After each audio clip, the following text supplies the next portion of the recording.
What's up, everybody? The New York Knicks are on a hell of a roll right now. On the same night where they celebrated the 1973 championship team, the Knicks got a really nice home victory on the Pelicans, winning by 22 points. And this was on a back-to-back where the Knicks also got themselves a nice road victory against the Wizards the previous night.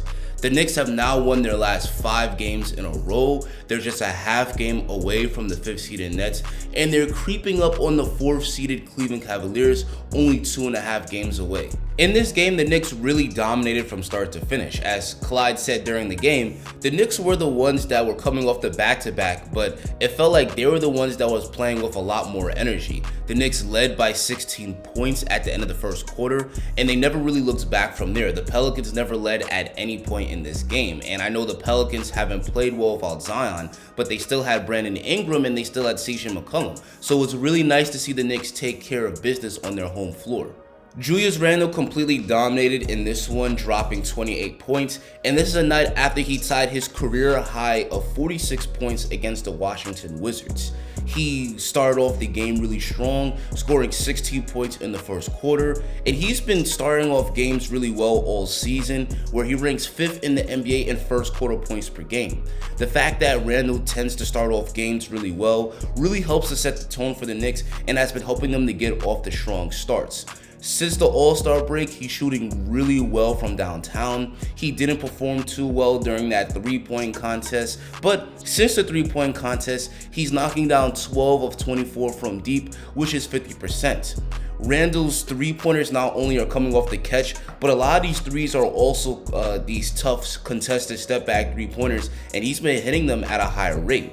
Randle has been a dominant scorer for the Knicks all season, but what's really impressed me about him recently is how well he's doing on the other end of the court. I thought he defended his former teammate Brandon Ingram really well. Ingram did drop 19 points, but he shot just 7 of 22 from the field, and while Ingram was missing a lot of his open shots, I thought Randle did a really good job of staying in front and forcing him into tough contested shots. And I also thought he did a really good job defending Porzingis the other night against the Wizards. Porzingis started off the game really hot, but then Randle turned up the defensive intensity on him in the second half, and Porzingis barely scored at all in the second half of the game.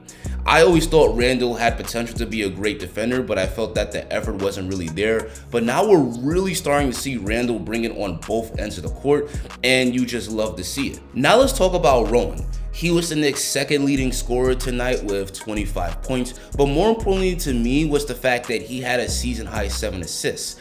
I think in the past, he's had a tendency to miss his open teammates, but tonight, I thought he did a really good job of making the right reads out of his drives and finding the open man. He also connected with Mitchell Robinson on a couple of lobs.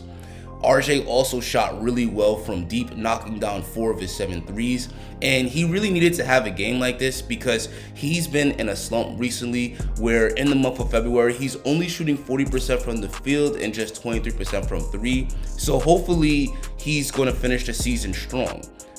This was the 12th game of the season where RJ, Julius, and Jalen all scored at least 20 points. And when all 3 of the Knicks' big 3 managed to score well, the Knicks become a tough team to defend. Now let's talk about Jalen Brunson. He had 20 points and 5 assists tonight. And while he didn't shoot well from the field, only 5 of 13, he got to the free throw line a lot on his drives and made in 7 of his 9 free throws. And Jalen Brunson has really come in and helped to unlock the Knicks' offense. His scoring aggression not only allows him to create a lot of easy baskets for himself, but he also creates a lot of open shots for his teammates. I saw an interesting stat recently. Jalen Brunson has the highest scoring average from a Knicks point guard in their entire history, even higher than Walt Frazier.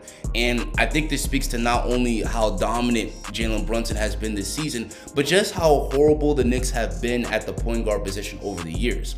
I'm sure we all remember the Jose Calderon and Raymond Felton days, and I'm sure a lot of Knicks fans ripped their hair out watching these guys get dominated on a nightly basis. So the Knicks are very fortunate now that Jalen Brunson has come in and stabilized the point guard position. Now let's talk about Jalen Brunson's former Villanova teammate Josh Hart, because he also had a good game. He had 15 points off the bench, but he also stuffed the stat sheet with 5 boards, 2 blocks, and 2 assists. Josh Hart just does all the little things that contributes to winning basketball. He defends his ass off out there. He's a very good rebounder, and he really hustles for those loose balls that often decide the difference between winning and losing late in the game. It's not a coincidence to me that the Knicks are currently undefeated at 5-0 in the Josh Hart era. And the Knicks are also getting a lot more out of Josh Hart offensively than I thought they would.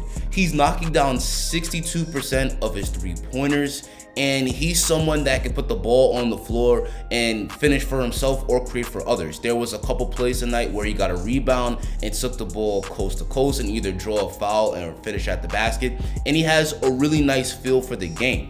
There was one play tonight late in the game where we had a heart-to-heart connection where Josh Hart found Isaiah Hartenstein for the basket in the paint.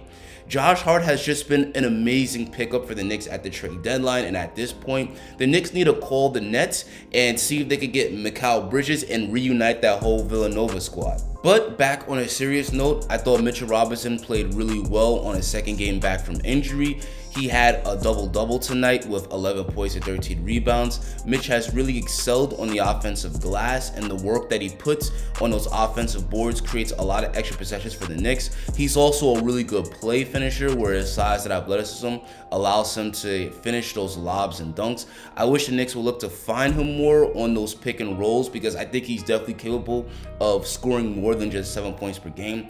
But it looks like the Knicks offense isn't really designed to get Mitch that many looks. They just want him to focus on defense and rebounding, and he's really excelled as a defensive anchor for the Knicks this season. Immanuel Quickley also played well for the Knicks tonight. He stuffed the stat sheet with 13 points, 7 boards, 2 assists, a steal, and a block. And at this point, the Knicks can expect this from Immanuel Quickley on a nightly basis. He's easily been their most valuable bench piece this year. His offensive game has improved where now he can get all the way downhill and finish at the rim and create for his teammates. And his three-point shot, which he was struggling with earlier in the year, is now falling at a high rate. And while his offensive game is expanding, he's also become one of the Knicks' top perimeter defenders. Immanuel Quickley is having a really nice third season for the Knicks. And lastly, I'll briefly discuss Quentin Grimes. He's been in a shooting slump for a while now, but he shot well against the Pelicans, knocking down 3 of his 7 three-pointers. More importantly, I thought he did a really good job defending CJ McCollum and forcing him into a tough shooting night. Quentin Grimes has been amazing for the Knicks as a lockdown perimeter defender. He's the main guy that the Knicks put on the other team's best perimeter scorer, and he's done an amazing job for them all season. And once his three-pointer starts hitting at a more consistent basis, Grimes will be even more valuable for the Knicks. Overall, this was a really nice home victory for the Knicks, and they have a serious chance to climb up the standings with about 20 or so games left in the season.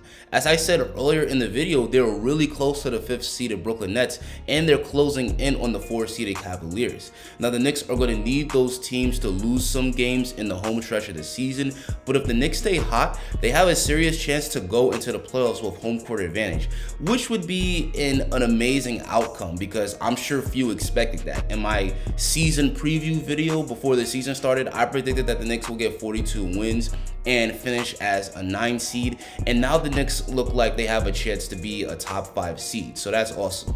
So now I want to hear from you guys. What do you think of this victory over the Pelicans? Where do you think the Knicks could finish in the standings? Tell me in the comments. Guys, like the Knicks, I'm also trying to achieve greatness. I'm trying to get to 15,000 subscribers before June. So please, if you enjoyed this video and want to see more dope content just like it, please drop a like on it and hit that subscribe button. Thank you guys for watching. Have a great rest of your day, and I'll see you guys next video.